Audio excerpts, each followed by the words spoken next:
What's going on, everybody? My name is Aiden and welcome back to another video. Ladies and gentlemen, we've got a Zach LaVine injury update in regards to his whole situation with his foot surgery. Now, at the end of the day, there's a lot of speculation. There probably still is a lot of speculation about whether or not this is a fake injury or a real injury and stuff in between. But Zach LaVine has come out with a quote that may put some of that to bed. We'll just have to wait and see what people feel about this and stuff of that nature. But yeah, let's get right into it. Before we get any further, if you like the video and you want to see more from me, drop a like, drop a follow, and or subscribe if you are new, and let me know in the comments below your thoughts about the Bulls and of course this surgery for Zach LaVine, the update that they're going to provide, and whether or not it's a good or bad update for Zach LaVine and the Bulls. Now, here is the quote, man, and this is what it says.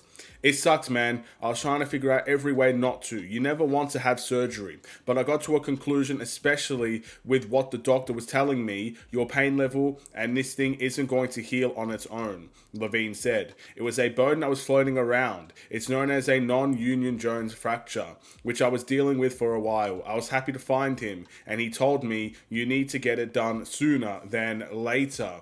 So, ladies and gentlemen, it seems like some sort of bone that was just floating around there in his foot that he found, and that seemed to be the biggest problem and why he needed surgery. So, does this necessarily answer all the questions about whether or not the surgery was fake or whatever the case may be? Well, firstly, the surgery wasn't fake, but I guess, was it necessary? And to be honest, my answer would still be it's not necessarily, in my opinion, a change of the situation, if you know what I mean. At least now we get to know more details about the injury and the fact that he went in detail about what's going wrong, why he had to have the surgery, and the pain level that he was in. All those things are obviously very positive updates, and it gives us a further understanding of what Zach LaVine is and was going through at the time. But some of the key phrasings there, especially towards the last sentence, was "it's better to get it done sooner than later," kind of suggests to me that this is an optional surgery, and it was a surgery that could have been done later if need be.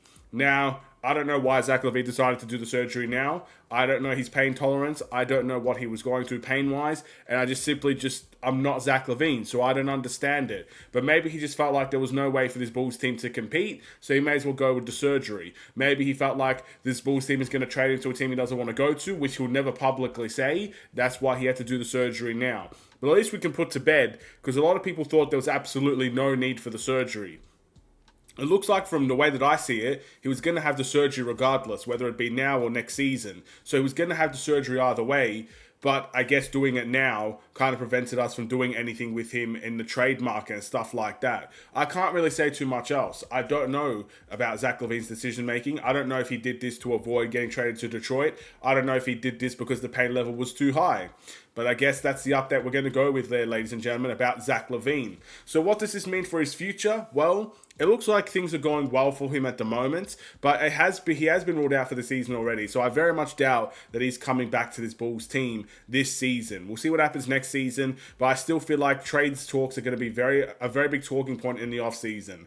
I feel like teams are going to be knocking on the door for Zach LaVine. It seems like every free agency, at least, the offseason, teams seem to get interested in Zach, whether it's the Lakers, whether it's teams like the Philadelphia 76ers or other teams like Charlotte or Detroit. There's always seemed to have at least some generated interest for Zach LaVine. So I expect that to be the case in the offseason. But now we kind of have an understanding on his injury, what he's feeling now, what he was feeling back then, and I guess the severity of it. Let me know in the comments below what you think. And with that being said, I don't really feel like there's too much else to talk about here. That's the Zach LaVine update for you guys. Of course, with every other player, including Zach LaVine, we wish him a speedy recovery, and hopefully he can remain healthy enough to kind of determine his own future here, and also just healthy enough to be able to return to the NBA again. That's what we all want. No one wants to wish injury on anybody, and no one wants to see a player not playing, especially if they want to play. So yeah, we'll wait and see what ends up happening. Thank you for watching. Drop a like and a follow, and or subscribe if you are new, and I will see you in the next Bulls-related video. Stay safe, stay healthy, and stay tuned for more. Take care, and peace.